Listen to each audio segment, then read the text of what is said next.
The thunder of hooves against the dry Montana earth matched the pounding in Prudence Valenti's heart as she clutched her wedding fan like a lifeline. It was 1883, and she stood frozen on the church steps in the dusty town of Copper Creek, the man she'd been forced to marry lying dead inside, while the man who'd saved her from that fate approached on horseback. Prudence had only been in Montana territory for 6 months, having traveled from Boston with dreams of opening a schoolhouse in the West. The daughter of Italian immigrants who had built a modest tailoring business in Boston, Prudence had been raised with education and independence that many young women her age never experienced. At 22, she had completed normal school and set her sights on the expanding territories where teachers were desperately needed. Her arrival in Copper Creek had been met with enthusiasm by the town council, eager to establish their growing mining settlement as respectable. What she hadn't anticipated was the unwanted attention of Harold Blackburn, the silver mine owner who essentially controlled the town. At 49, Blackburn had buried 2 wives already and set his sights on Prudence immediately. For months, she had dodged his advances, but when the town council threatened to withdraw funding for her schoolhouse unless she considered Mr. Blackburn's generous offer, Prudence found herself cornered. With no family in the territory and limited funds of her own, she reluctantly agreed to the marriage, seeing no alternative if she wanted to continue teaching the children she'd grown to love.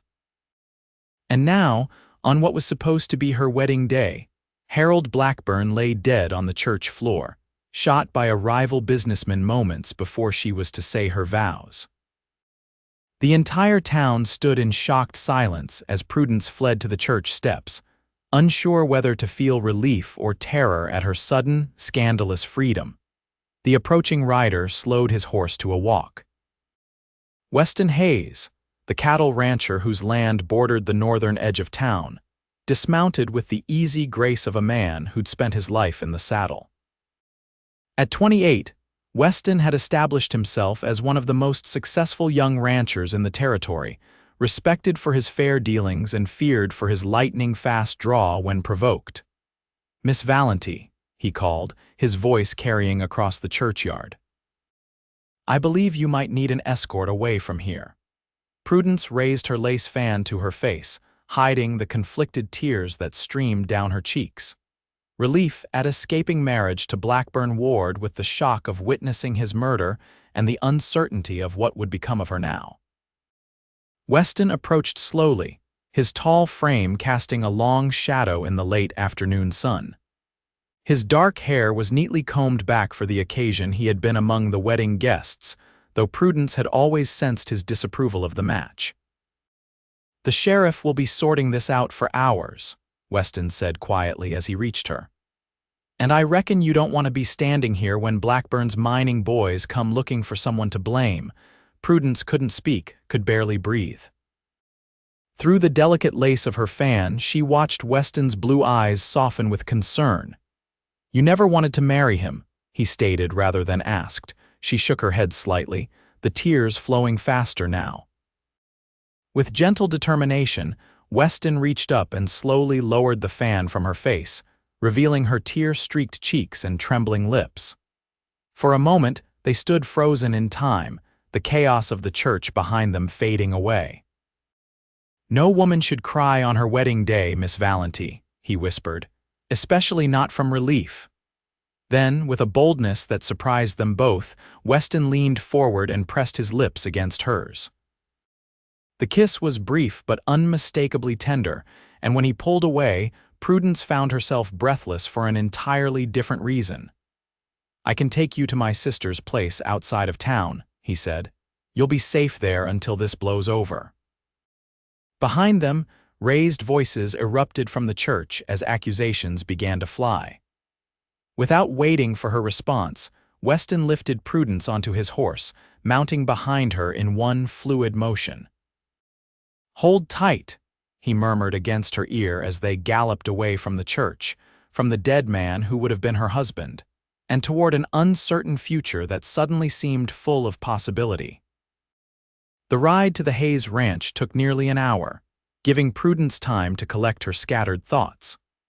The wedding dress she wore, a modest creation she'd sewn herself, was now dusty and wind-whipped, the small veil long since torn away by the speed of their escape. "I never thanked you," she said finally, her voice barely audible over the rhythmic pounding of the horse's hooves. "Nothing to thank me for," Weston replied. "I've been looking for an excuse to get you away from Blackburn for months." The admission surprised her. "You have." Weston's arms tightened slightly around her waist as he guided the horse around a rocky outcropping. "Everyone in town could see you didn't want that marriage. Man like Blackburn, forcing a young woman's hand through the town council. It wasn't right." They crested a hill, and below them sprawled the Hayes Ranch, a substantial two-story house surrounded by several outbuildings, corrals, and the vast, rolling grasslands that supported Weston's growing herd of cattle.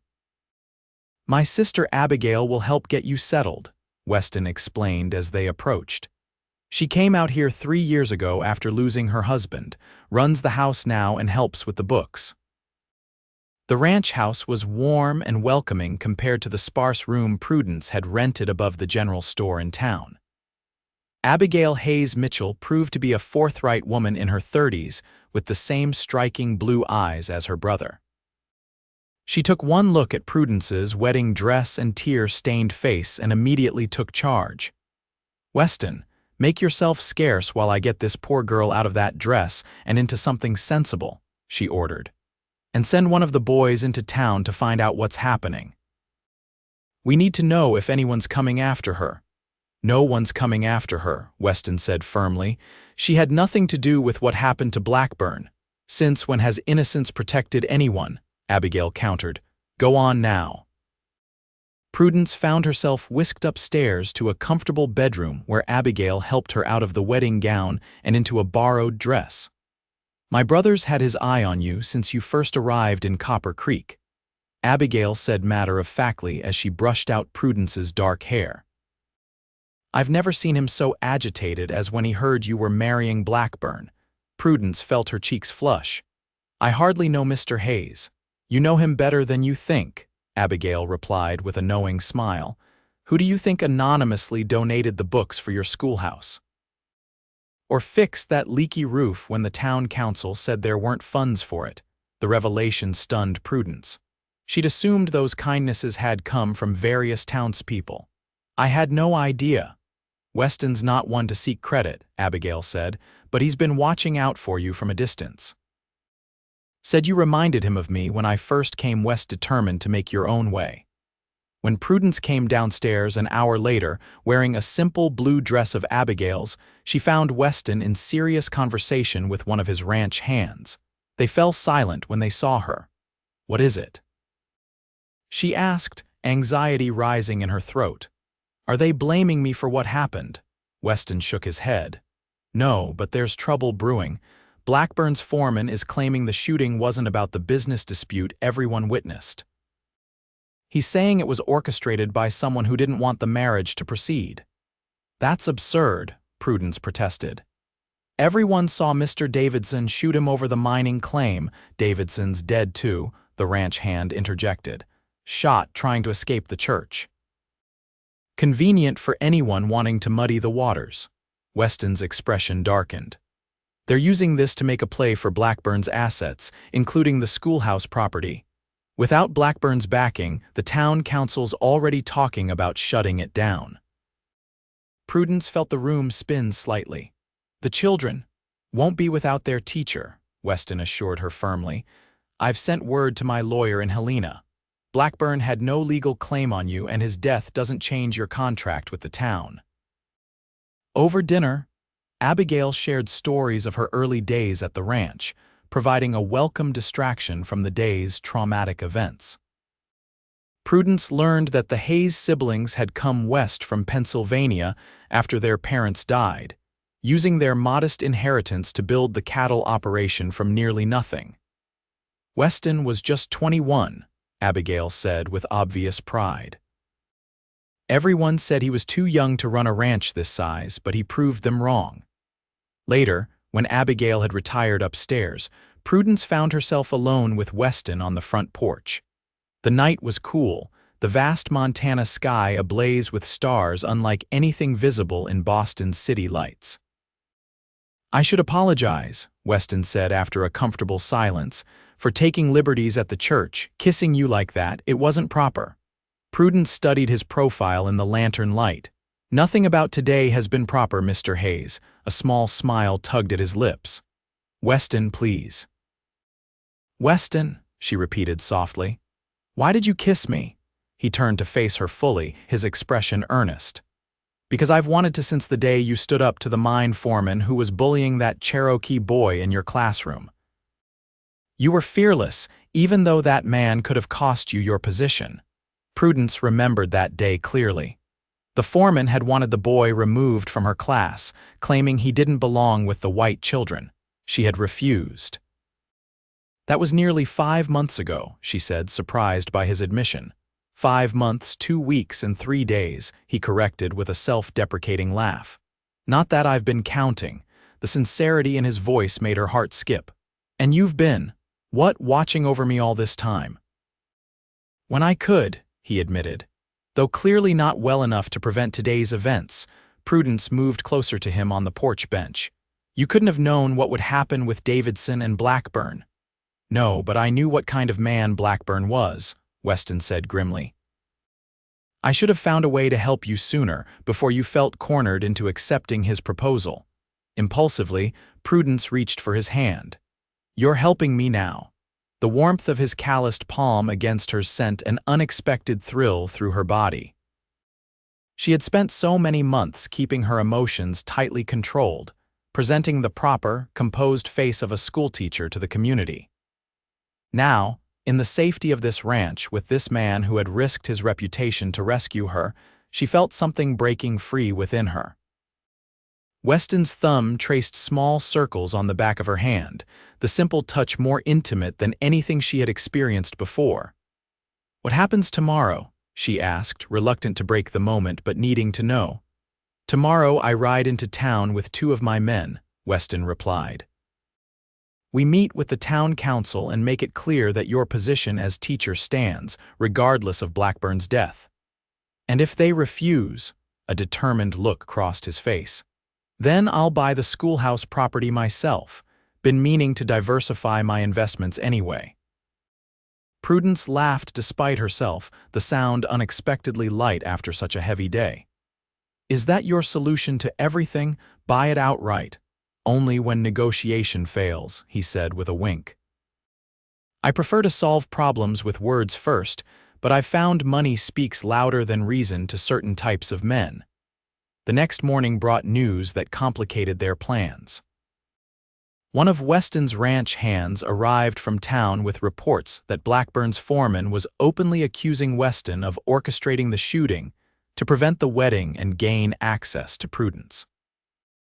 "He's claiming you had romantic intentions toward the schoolteacher and couldn't bear to see her marry another man," the ranch hand reported. "Says that's why you were so quick to spirit her away from the church." Weston's jaw tightened. "That's ridiculous. Half the town saw what happened." "Half the town works for the mine," the ranch hand reminded him. "And the other half is afraid of crossing them." Prudence felt sick with worry. "This is my fault. I've brought trouble to your door." "No," Weston said firmly. "This has nothing to do with you and everything to do with Blackburn's men trying to maintain control of the town now that he's gone." Abigail, ever practical, suggested a change in strategy. "You can't go into town now, Weston. They're looking for any excuse to pin this on you." "I won't be intimidated by false accusations," Weston argued. "It's not about intimidation," his sister countered. "It's about being smart. Send for Judge Parker in Helena. He's always been fair-minded and he holds circuit court next week anyway. Let him sort this out officially." While they waited for word from the judge, Prudence found herself settling into life at the Hayes Ranch.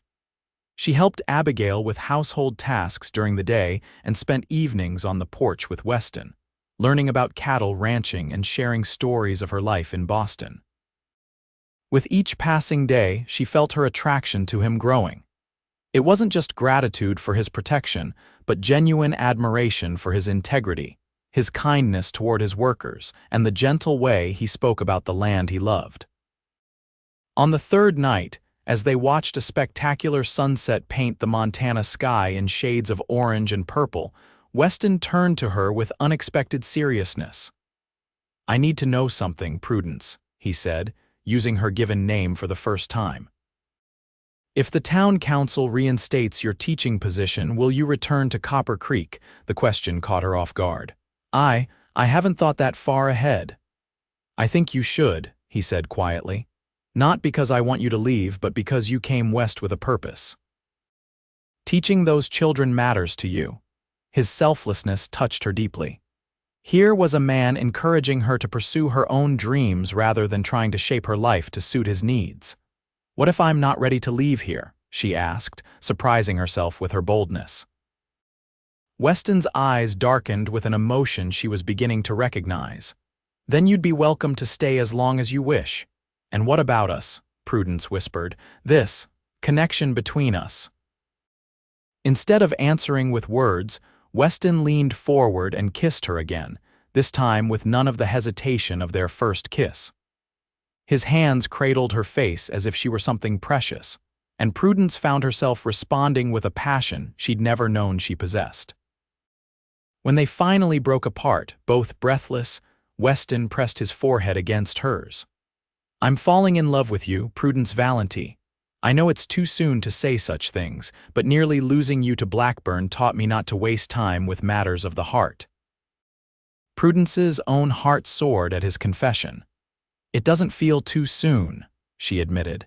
"It feels like I've been waiting to find you my whole life." The arrival of Judge Franklin Parker 4 days later brought both clarity and complexity to their situation. The distinguished jurist listened carefully to accounts from both the town and Weston's ranch hands before issuing his assessment. The evidence clearly shows that Davidson shot Blackburn over the disputed mining claim, the judge declared from the Hayes dining room where he'd set up an informal hearing. Multiple witnesses confirm the argument that preceded the shooting had nothing to do with the wedding itself. Relief flooded through Prudence, but the judge wasn't finished. "However," he continued, "the situation regarding Miss Valenti's teaching contract is more complicated. While the contract itself remains valid, the schoolhouse property reverts to Blackburn's estate, which is now being contested by relatives from back east." "What does that mean for the school?" Prudence asked anxiously. The judge sighed. "It means the school may remain closed until ownership is resolved, which could take months, if not years." The news devastated Prudence. She had come west specifically to teach children who had limited access to education. The thought of those children going without schooling for so long weighed heavily on her heart. That evening, she sat alone on the porch swing, trying to make sense of her future. The past week at the ranch had shown her a different kind of life than she'd imagined for herself, one filled with the warmth of family and the promise of love with Weston. Yet her commitment to teaching pulled at her conscience. Weston found her there, her face pensive in the fading light. "I've been thinking about the school situation," he said without preamble. "What if we built a new schoolhouse?" Prudence looked up in surprise. "A new schoolhouse? Where?" "Here on ranch property," Weston said, his excitement growing as he spoke. "Near the eastern boundary, where it would be accessible to children from town and from the outlying homesteads. Many of the ranching families don't send their children to town for school because it's too far." The idea kindled a spark of hope in Prudence's chest. "Do you think the town council would approve a school outside their jurisdiction?" "They might not, but the Territorial Education Board would," Weston reasoned. "Especially with Judge Parker's support. He's been advocating for more rural schools for years." As they discussed the possibilities, Prudence felt her spirits lifting. Here was a solution that honored her commitment to teaching while allowing her to remain close to the man she was rapidly falling in love with. "There's something else," Weston said, suddenly looking nervous. He reached into his pocket and pulled out a small wooden box. I've been carrying this around for 2 days, waiting for the right moment. Prudence's breath caught as he opened the box to reveal a delicate silver ring set with a small but brilliant diamond. "I know this is fast," he said, his voice rough with emotion. "And I'll understand if you need more time, but I love you, Prudence Valenti. I love your courage, your dedication to those children, and the way you've brought light back into this house. I want to build a life with you, not just a schoolhouse, but a home, a family." Tears welled in Prudence's eyes, but unlike the tears she had hidden behind her fan at the church, these were tears of pure joy. "Yes," she whispered. "Yes, Weston Hayes, I will marry you." He slipped the ring onto her finger, then pulled her into his arms, sealing their promise with a kiss that spoke of all their tomorrows. The territorial newspaper later reported that the Hayes School opened its doors 4 months later, with Mrs. Prudence Hayes teaching 28 students ranging in age from 6 to 16. The article noted that the school was built on land donated by prominent cattle rancher Weston Hayes, with additional funding from a coalition of local ranchers and Judge Franklin Parker's educational fund. What the newspaper didn't report was the small, intimate wedding ceremony that had taken place in the newly built schoolhouse 2 weeks before it officially opened. Only close friends and family had attended, including Abigail, Judge Parker, and several of the ranch hands who had become like family to Prudence. Standing before the judge in a simple cream-colored dress she had sewn herself, Prudence had felt a momentary wave of emotion as she remembered her almost wedding to Blackburn. She had raised her new lace fan, a wedding gift from Abigail, to hide the tears that threatened to spill. Weston, handsome in a new black suit, had gently lowered the fan and wiped away a tear with his thumb. "Happy tears this time," he had whispered. "The happiest," she'd confirmed, just before he kissed her, sealing their vows with a promise that neither time nor hardship could break. Their first year of marriage brought challenges typical of frontier life: harsh winter storms that threatened the cattle herds, disputes with Eastern investors who questioned Weston's decision to donate prime ranch land for a school, and the constant struggle to obtain adequate supplies for Prudence's growing number of students. But it also brought profound joy. The Hayes School quickly became known throughout the territory for its progressive teaching methods and inclusion of students from all backgrounds, including several Native American children from nearby settlements, whom Prudence had specifically invited to attend. Weston expanded his cattle operation and, with Prudence's encouragement, established a small library on the ranch that was open to all students and their families. The library became a community gathering place for reading circles and lectures from visiting scholars and writers passing through the territory. In the spring of their second year of marriage, as wildflowers carpeted the Montana prairie in a riot of color, Prudence shared news that brought tears of joy to Weston's eyes. They would be welcoming a child of their own by winter. "Our family is growing," she told him as they stood together on the porch of their home, looking out over the land they both loved. "Just as we planned," Weston replied, his hand resting gently on her still flat stomach. Prudence smiled, remembering the frightened young woman who had stood trembling on church steps 2 years earlier, hiding her tears behind a fan. "Not just as we planned," she corrected gently. "Better than we could have imagined." As the sun set over their ranch, painting the sky in shades of gold and crimson, Weston lowered his head to kiss his wife, sealing once again the promise they had made to each other to build a life of purpose, passion, and abiding love in the wild heart of the American frontier. In the years that followed, that promise would be tested by drought, economic hardship, and personal loss, but it would never break. For Prudence and Weston Hayes had discovered what few are fortunate enough to find: a love born in the chaos of chance and circumstance, but built on the solid foundation of shared values, mutual respect, and unwavering commitment to each other's dreams. Their story would become part of the rich tapestry of Montana's history, remembered not just for the dramatic circumstances of their meeting, but for the legacy they created together. A thriving ranch, a school that educated generations of Montana children, and a family bound by love as vast and enduring as the western sky.